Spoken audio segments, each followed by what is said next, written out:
New technologies have been driving the woodworking industry for the past several decades.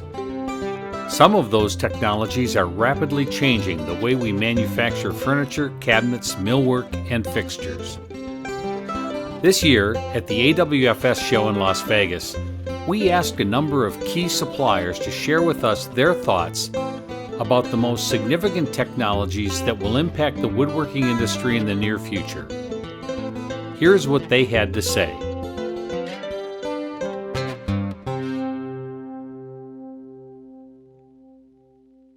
Our biggest opportunity out there is adding value to materials that that are not used correctly today or properly today. We have a situation over in Europe where if you don't automate, you die, basically. It has come to that point, and more of that we see coming our way. And we think we are prepared, and we are more than happy to share that with our customers. I think that automation is still in the forefront. There's automation out there today, and I believe that's very important as we continue to compete in this global climate that we have today, the global market. It's health, it's safety.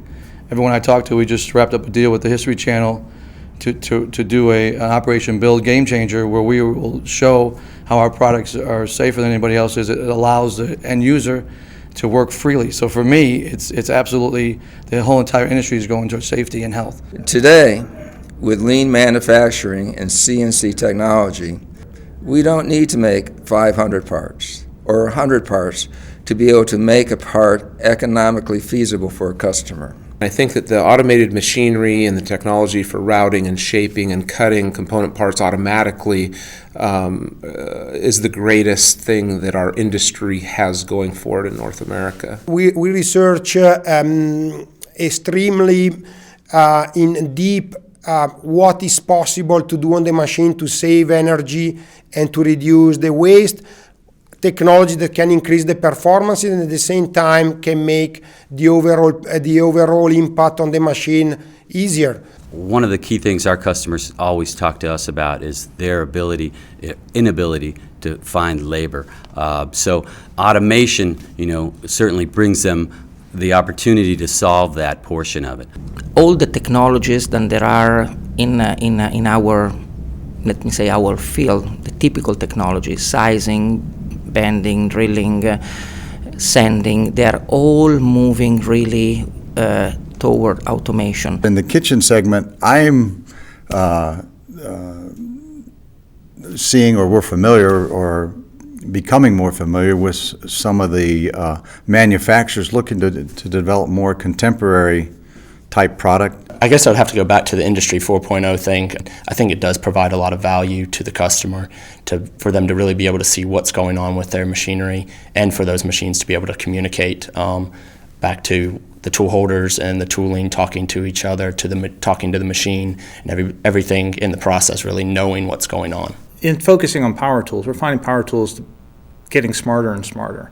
We're finding ways to incorporate technology that makes them more efficient, longer lasting, but great ways to supplement and augment a lot of stationary machine practices that increases efficiency throughout the shop and productivity. CNC router bits continue just to be very, very strong and continue an upward trend, and I see a lot more pressure on manufacturers to create new complex geometries within router bits.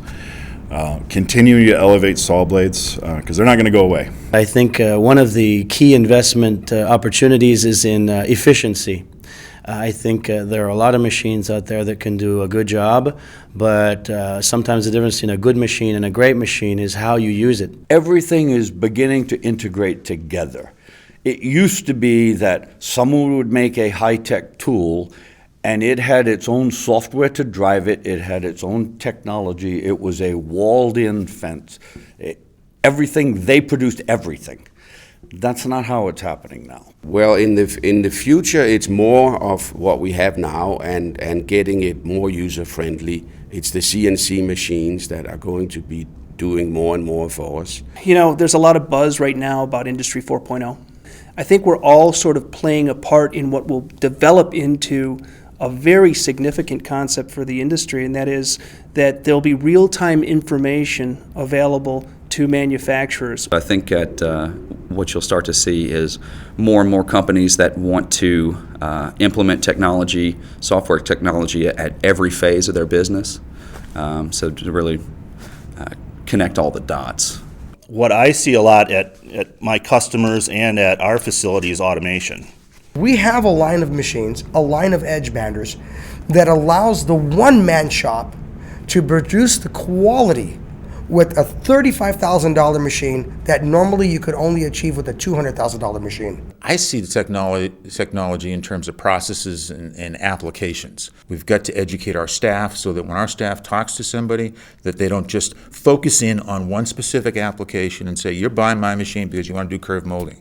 What else are you going to do? If you're not doing this today, what do you think you're going to do down the road? How can we help you? We're seeing where people now are connecting appliance, thermostats in their homes, and as well as openings in cabinets and doors.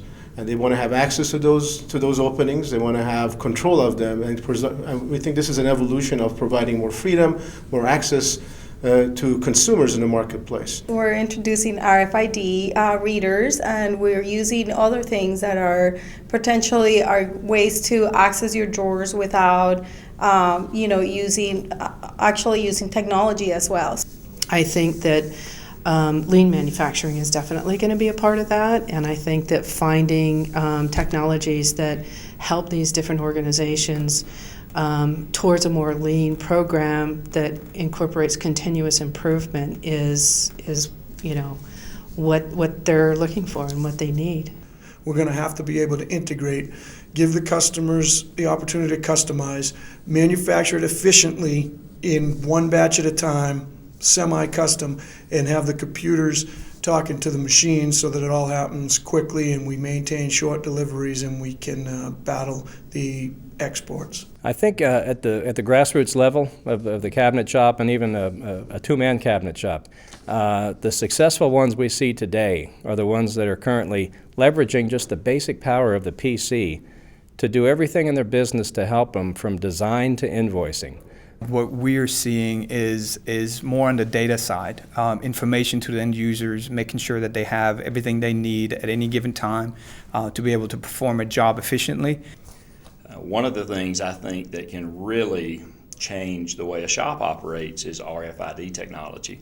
The industry is embracing zero-edge technology at a very rapid rate. Secondly, the adaptation of vertical boring solutions is very applicable in a lot of our clients' factories. We're going to, as an industry, have to supply technologies that are simpler to use, more purpose-built for whatever the application is, that allows the lower skilled employee to be successful. The overall wood products industry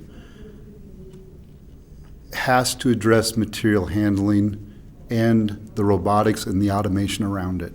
A lot of the products and systems developed in the past may not have been as environmentally friendly.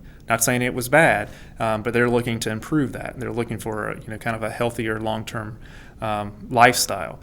With the technologies we have now, you can have on demand. People say, I want my kitchen to be this size, set up this way, and we have the ability now with the technology we have to do that quickly, and that's going to continue.